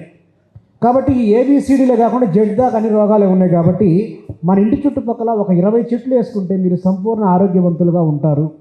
మనశ్శాంతికి మధ్య చెట్టు నీడ. కొన్ని ప్రాసతో నేను పరిచయం చేశాను. ఈ ప్రాస వల్ల ఆ చెట్లకి ఆకర్షణ అయిపోయి అందరూ ఆ చెట్లని వేసుకునే ప్రయత్నం కూడా చేస్తూ ఉన్నారు. తర్వాత అడవుల్లో ఫైర్, ఇది చాలా ప్రపంచానికి అమెజాన్ ఫారెస్ట్ కానీ నల్లమల్ల కానీ ఒక పెద్ద పెను ప్రమాదం. ప్రతి సంవత్సరం కొన్ని వేల లక్షల చెట్లు అంతరించి కాలిపోతున్నాయి. జంతు స్థావరాలు, అరుదైన పక్షులు, తొండలు, ఉడతలు, దొచ్చులు అన్నీ కూడా కాలిపోతున్నాయి. అలాంటి చోటకు వెళ్ళి ఆ గ్రామాల్లో ఉన్న గొర్రెల కాపర్లకి, మేకల వాళ్ళకి అంటే ఫస్ట్ నేను ఆరిపోయాను. ఎన్నో సంవత్సరాల పాటు ఆరిపోయిన తర్వాత పత్రికల్లో కథనాలు వచ్చిన తర్వాత వాటిని చూపించి మీరు చేయటం వల్ల ఇంత నష్టం జరుగుతుందన్న, దయచేసి ఈ పని చేయొద్దన్న అని చెప్పడం వల్ల కొంతలో కొంత మారింది. కొంతమందికి నేను అటవీ శాఖ అధికారుల ద్వారా నోటీసులు ఇప్పించగలిగిన. అలాగా వాళ్ళ ద్వారా కొంత మార్పు అయితే వచ్చింది. తర్వాత 2022లో ప్రధాన పత్రికల్లో ప్రాణాలకు తెగించి మంటలు అదిపై బ్యానర్ వార్త వేశారు నాది. అది పట్టుకొని ఆ జర్నలిస్ట్ మిత్రులు సహకారం చేయడం వల్ల చాలా నేను మార్పు తీసుకురాగలిగిన. తర్వాత మొక్కలు నాటమంటే చాలామంది అందరు చెప్పే మాట అది. నేనేం చెప్పానంటే వృక్ష వాస్తు అని చెప్పి 60 ఏళ్ల క్రితం అంతరించిపోయిన ఒక శాస్త్రాన్ని బయటకు తీసుకొచ్చేసి వృక్ష వాస్తు అంటే ఈ ప్రకృతి అంతా కూడా వాస్తు ప్రకారంగానే క్రియేట్ అయింది. ఉదాహరణకి తూర్పు వైపు ఎక్కువగా నీళ్లు పారుతూ ఉంటాయి. డిగ్రేడబుల్, ఇంకోటి నాన్ బయోడిగ్రేడబుల్. బయోడిగ్రేడబుల్లో నేచర్లో లైఫ్ ఉన్న ప్రతిదీ బయోడిగ్రేడబుల్లే. అంటే అది ప్లాంట్ కావచ్చు, హ్యూమన్ బాడీ కావచ్చు, యానిమల్స్ కావచ్చు. సో మన చుట్టూ ఉన్న అగ్రికల్చర్ వేస్ట్ ఉంది. ఆ అగ్రికల్చర్ వేస్ట్ నుంచి కార్బన్ క్రెడిట్స్ తీయచ్చు. తర్వాత వాటి నుంచి వేస్ట్ వాటర్ ట్రీట్మెంట్ని చేయొచ్చు. ఏది పత్తి, మిరప, జొన్న, మొక్కజొన్న వాటి వేస్ట్ నుంచి carbon credits Microsoft, Google world వైడ్గా ఎంతో చేయొచ్చు. సో ఏది కూడా వేస్ట్ కాదు. ఎస్,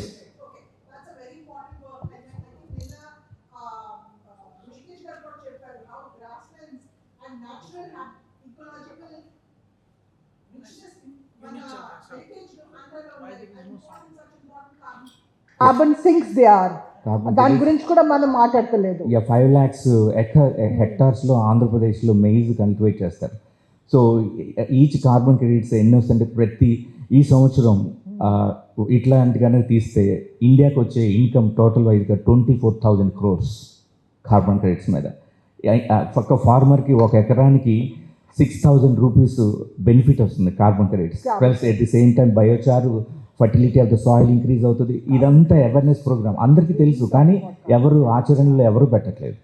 కార్బన్ క్రెడిట్ గురించి చాలా డీటెయిల్గా మాట్లాడాలండి. దాని గురించి I don't know whether we have the time Friday now, but I think informally we should talk a little bit more about carbon credits. It's very important.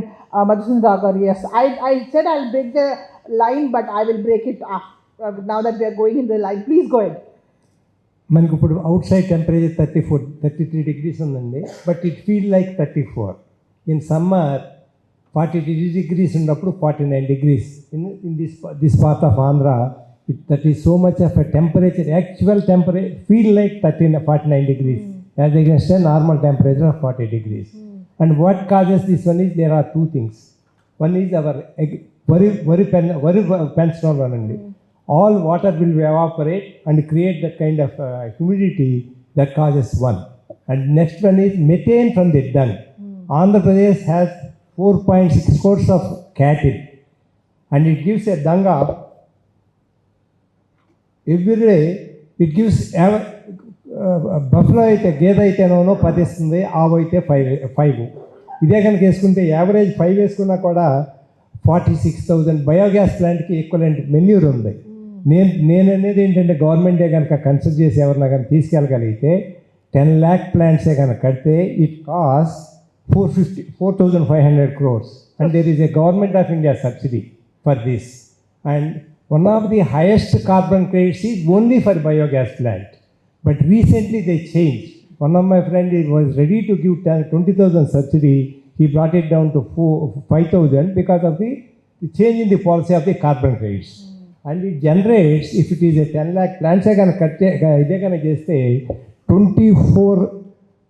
24 lakh cylinders gas వస్తుంది అంటే it is costing 2,400 crores. నాకు అర్థం లేదు sir, కొంచెం sorry. And if Andhra Pradesh decides to build about 10 lakh plants, for which there is a animal population of 4.6 crores. Are you talking about biogas plants? Yes. Okay. Yeah, I'm okay, sorry. sir. Okay. From dung. Using dung. Yeah. Okay. And, It is a program. manure compost will anybody want to buy, it is anywhere between 10 to 50 rupees. Right. But I assumed at the rate of 5 rupees, you generate about 18,000 crores of income for 10 lakh biogas plants. So it's a good example of how we can use nature to not only protect nature but also to provide livelihood and organic farming, right? And a substantial saving of foreign exchange. We need not worry about this. Fantastic. There are 2 cartoons. One is in Deccan Chronicle 3 days back and one in Eenadu. I am not worried. I have a lot of animals here. I am not worried about gas. Thank you. Thank you so much. దేశీ సీడ్ని ఎక్కువ use చేయడం వల్ల, ఈ దేశీ సీడ్లో ఎక్కువ resistance power ఉండడం వల్ల pest control అవుతుంది. అలానే ఎక్కువ రసాయనాలు వాడాల్సిన అవసరం రాదు. అలానే మన ప్రభుత్వం రైతులకి యూరియా డిఏపీల మీద ఎంతో సబ్సిడీ ఇవ్వాల్సి వస్తుంది. దానివల్ల భారం పెరుగుతూ ఉంది. ఈ దేశీ విత్తనాలను ఎక్కువగా ప్రమోట్ చేసి రైతులకి లోకల్ సీడ్స్ని కనుక ప్రమోట్ చేయగలిగితే ఎటువంటి రసాయనాలు చాలా వరకు తగ్గించవచ్చు. అలానే ప్రకృతి వ్యవసాయాన్ని ప్రోత్సహిస్తుంది ఆల్రెడీ మన ఆంధ్రప్రదేశ్ ప్రభుత్వం. దాన్ని ఇంకా ఎక్కువగా వ్యవసాయ శాఖతో కూడా కలిపి ముందుకు తీసుకెళ్ళగలిగితే భవిష్యత్ తరాలకి ప్రకృతి వ్యవసాయం చేయడం వల్ల ఆ ప్రకృతి వ్యవసాయం చేసే భూమి ఒక పెద్ద ఇంకుడు గుంతగా మారి భూగర్భ జలాలు పెరుగుతాయి. అలానే భూమిని ఎక్కువ రోజులు అంటే 365 రోజులు పచ్చగా ఉంచడం వల్ల భూ ఉపరితలం పైన ఉన్నటువంటి కార్బన్ లెవెల్స్ అన్నీ కూడా భూగర్భంలోకి చేరి మన ఈ హ్యూమిడిటీ ఉక్కపోత అనేది చాలా తగ్గుతుంది. కాబట్టి దీన్ని ఎక్కువగా ప్రోత్సహించవలసిందిగా నా యొక్క అభ్యర్థన. ధన్యవాదాలు. Thank you so much. Thank you for being brief and very to the point. I appreciate that. అందరికీ నమస్కారం మరొకసారి. ఇందాక మధుసూదన్ రావు గారు చెప్పినట్టు నేనంత డ్రిప్లోకి ఎందుకు వెళ్ళాను, ప్యాడీ ఎందుకు ప్రయోగం చేశాను డ్రిప్లో అన్నదానికి ఇంత సార్ చెప్పింది కూడా ఒక రీజన్. యాక్చువల్గా ఇక్కడ 49 degrees అలా అనిపిస్తుంది అనమాట ఫీల్. సో అప్లాండ్స్లో వాళ్ళు కూడా ప్యాడీని లక్షల లీటర్ల నీళ్లు వాడేసి పండిస్తున్నారు. సో దానికోసమని ఒక చిన్న ప్రయోగం చేశాను సార్ అప్పట్లో నేను. సో మేజర్గా నేను ప్రకృతి వ్యవసాయం చేస్తున్నప్పుడు గమనించింది, అలాగే ప్రజలు మా దగ్గరికి వచ్చి వాళ్ళు సాటిస్ఫై అయింది, భూమి, నీరు, గాలి ఇవి రసాయనాల ద్వారా కలుషితం అవుతున్నాయి. అవి అవ్వకుండా అలాంటి ఆహార పదార్థాలు వాళ్ళు తినడం, దాన్ని ఎంజాయ్ చేయడం మేము కళ్ళారా చూసాము, ఎక్స్పీరియన్స్ అయ్యాము. చాలా హ్యాపీగా ఫీల్ అవుతున్నారు వాళ్ళు. అలాగే మేజర్గా ఇంకొకటి సాటిస్ఫాక్షన్ ప్రజల్లో నేను చూసింది ఏంటంటే ఈ ఇంకుడు గుంతల ద్వారా వాళ్ళ నీళ్ళ యొక్క నాణ్యత పెరిగింది. వాళ్ళ బోర్లలో, ఇళ్లల్లో, అలాగే పొలాల్లో కూడా వాళ్ళ మేజర్గా సమ్మర్ వచ్చేపాటికి మార్చి ఎండ్ నుంచి ఏప్రిల్, మే, జూన్ వరకు నీళ్లు చవ్వలు మారిపోవడం, అంటే ఉప్పు శాతం పెరగడం. అంటే మనకి ఇక్కడ ఈ కృష్ణా నుంచి ఈ లోయర్ బెల్ట్ అంతా సీ లెవెల్ వరకు కూడా సో వాళ్ళందరూ కూడా ఫేస్ చేస్తుంది ఇది. నది ఉన్నప్పటికీ అక్కడ భూగర్భ జలాలు తగ్గిపోతున్నాయి. కారణం ఏంటంటే మనకి పాండ్స్ లేవు. సో ప్రభుత్వం కూడా అలాంటి చర్యలు తీసుకుని ప్రతి 5 ఎకరాలకు ఒక పాండ్ లేదంటే 10 acres ఒక పాండ్ వచ్చేలా చేస్తే బాగుంటుంది. ప్రజల అవగాహన లేదు ఈ విషయం మీద. వేసుకుంటారండి. రెడీ జరపండి. But good suggestion. మీకు ఏదైనా మీరు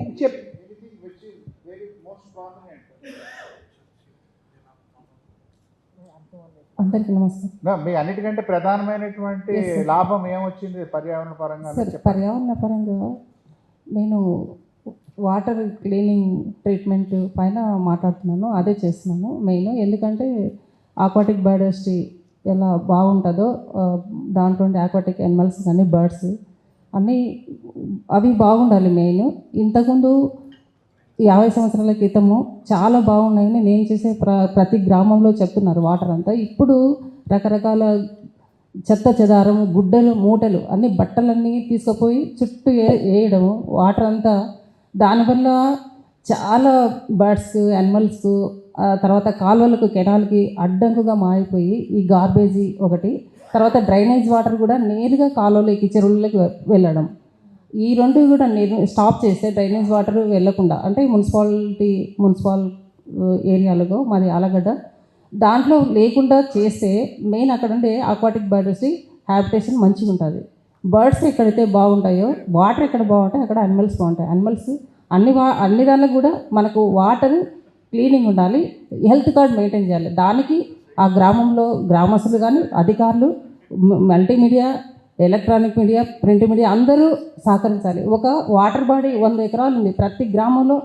అంటే మీడియం వాటర్ బాడీస్ ఉన్నాయి, తర్వాత బిగ్ వాటర్ బాడీస్ ఉన్నాయి, స్మాల్ ఉన్నాయి. దీని గురించి మనం ఒక గ్రామాన్ని మోడల్గా చేసుకొని వాటిని అంతా క్లీన్ చేసుకుంటే ఆటోమేటిక్గా మనకు బాడీస్ కన్జర్వేషన్ అవుతుంది, హ్యాబిటేషన్ కూడా మనకు క్లీన్గా ఉంటుంది. క్లీన్ అండ్ గ్రీన్ ఈ రెండు ప్రతి గ్రామంలో మనం అమలు చేయాల్సిన బాధ్యత ఎన్జిఓస్గా, ప్రజలుగా మనకి బాధ్యత ఉంది. Water bodies madam, main water is life madam, without water is not life. Absolutely. I remind all of you again, after listening to all these, if you have more ideas coming up, please add on to what the thing is saying there, because I think that is also something that gives us the response of what to take forward from this conversation.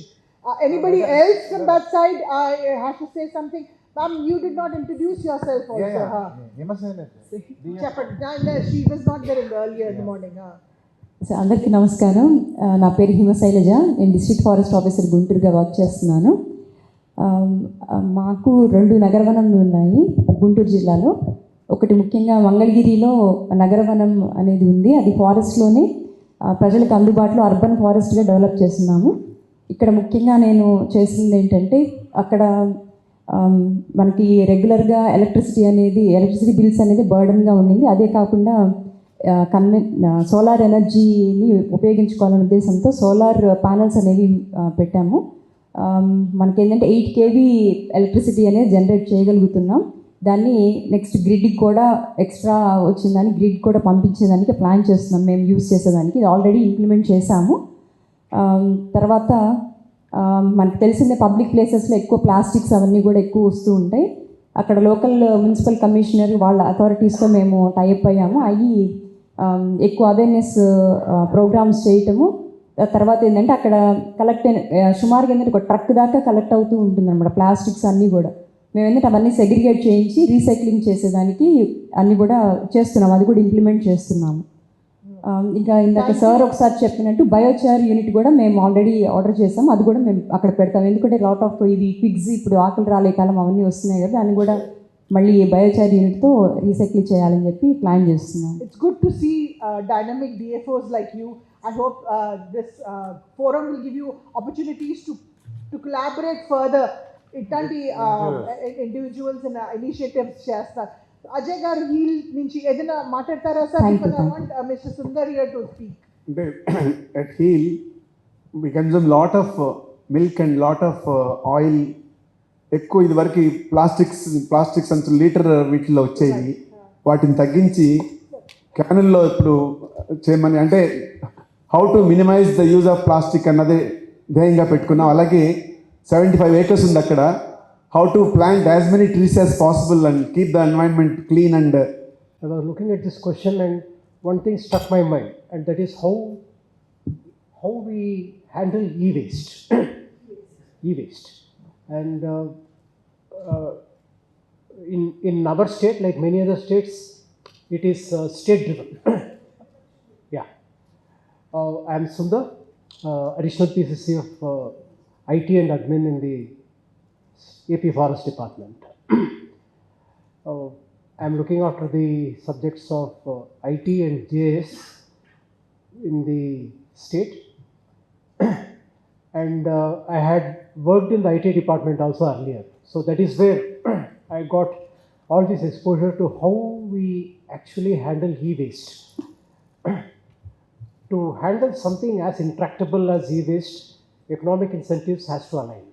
Otherwise, mere pithies like donate cheyandi, తీసుకుంటాము చేస్తాము, it doesn't work. So what the government in its wisdom did was to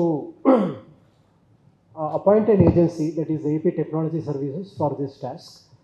So what they smartly did was they rolled out a tender okay, and collecting the departmental e-waste and wherever e-waste was there within the APTS network and sell it in the form of kgs.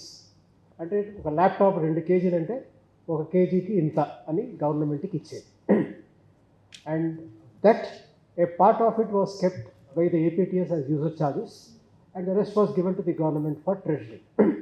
And the economic alignment happened.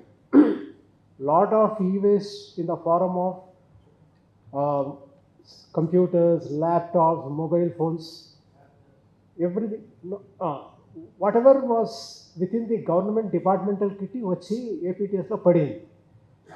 APTS simply coolly they were at arm's distance and the waste started flowing.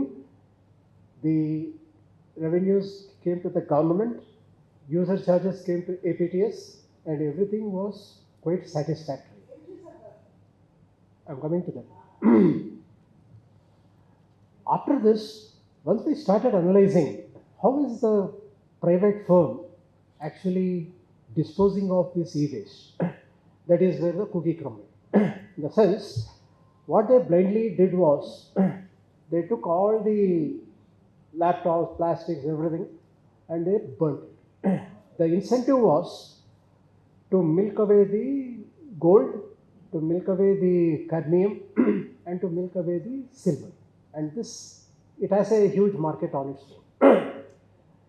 We are not alone guilty in this.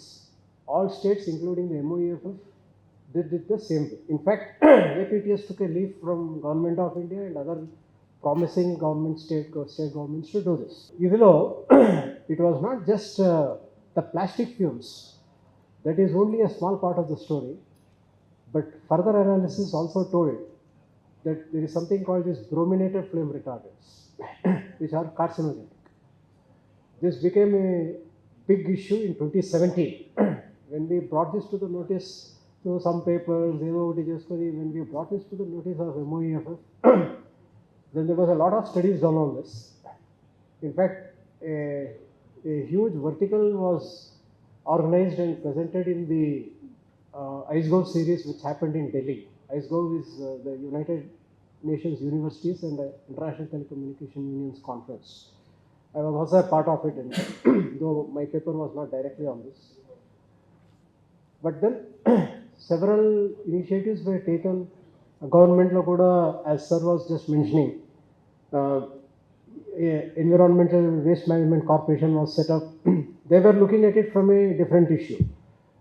And the e-waste standard to handle this e-waste, no, there was a problem with this collection also. We were only collecting from the departments. What happened to the consumer part? There was no answer. In fact, we couldn't find answer. So we were in the process of drafting a e-waste policy whereby firms will be incentivized. Look, unless it is economically aligned.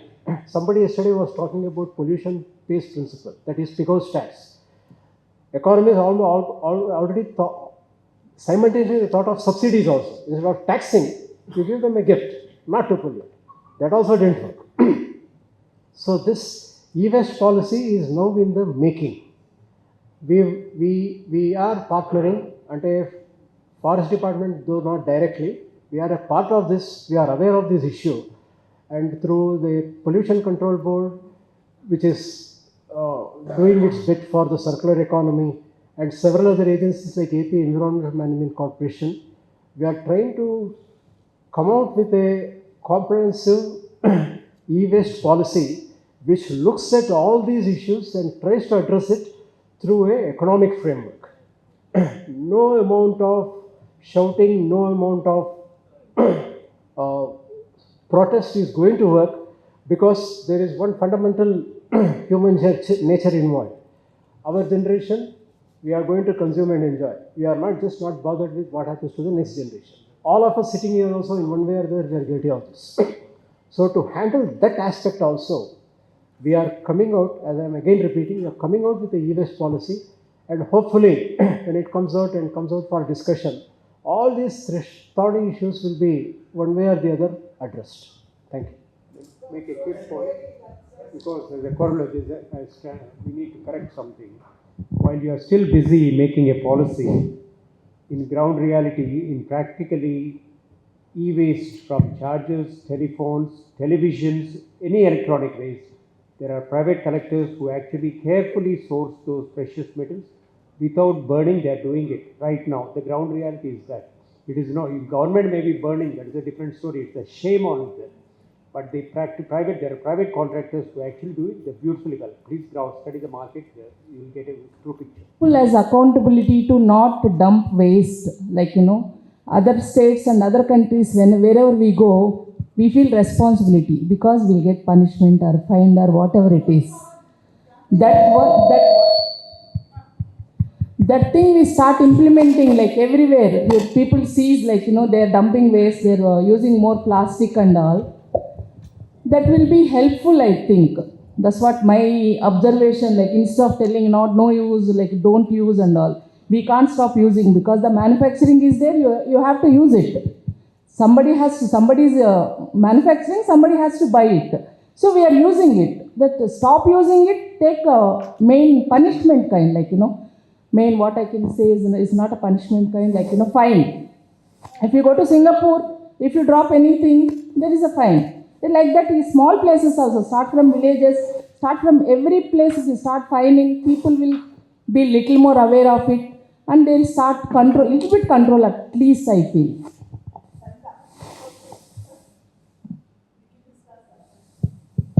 Yeah, as a reporter, I've gotten used to over the years to notice things. And one of the things I noticed in Vijayawada, I don't know if the electricity department is actually aware of it, whether it was done consciously or not, but the height of the street lights is much lower here than in Hyderabad, which actually means you can use smaller powered bulb. When we are talking, somebody mentioned about Amaravati. In Telangana, we have this future city coming up. We are talking a lot about the future city. I've been working, I'm trying to work with the energy minister there. In terms of, I've prepared a document. I'm also into astronomy. So I'm an amateur astronomer. So dark sky is very important for me.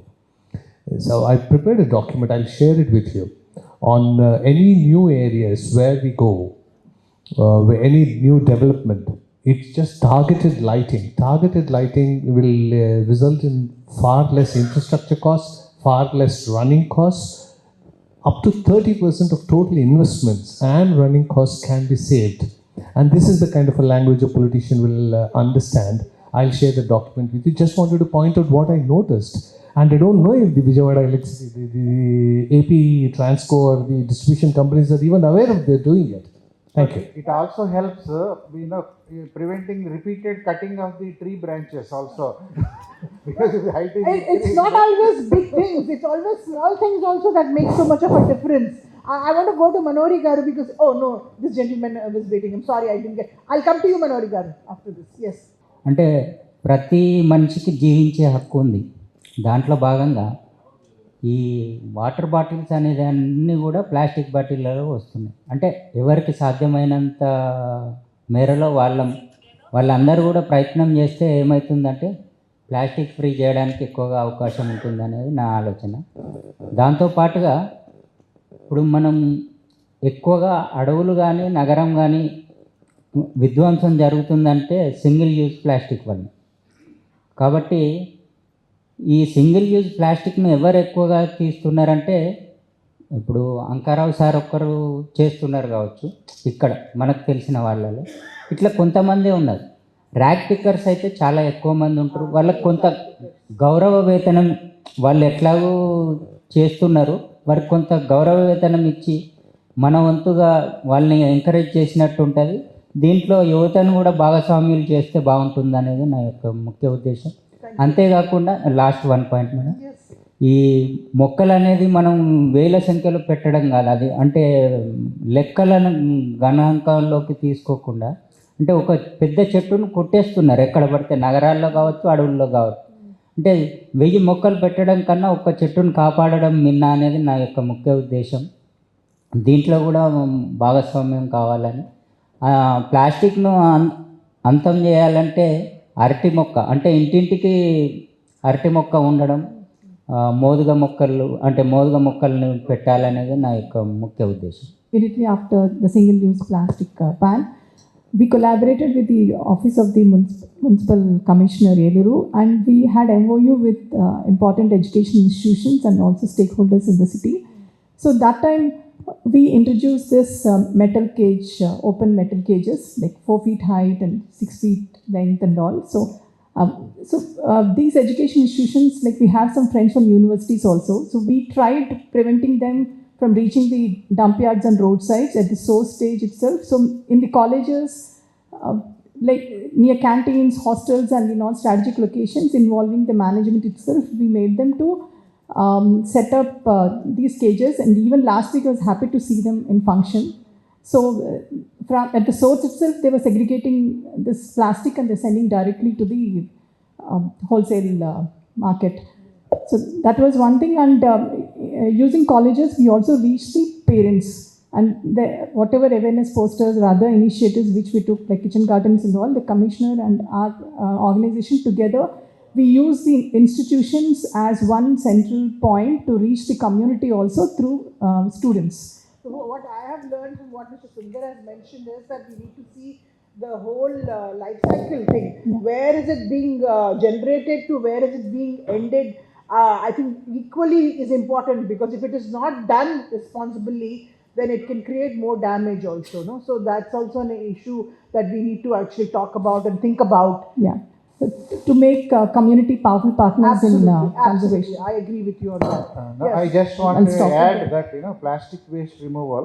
If you see all over, plastic is strewn all over there, all roadsides, villages or towns, everywhere it is there. But but if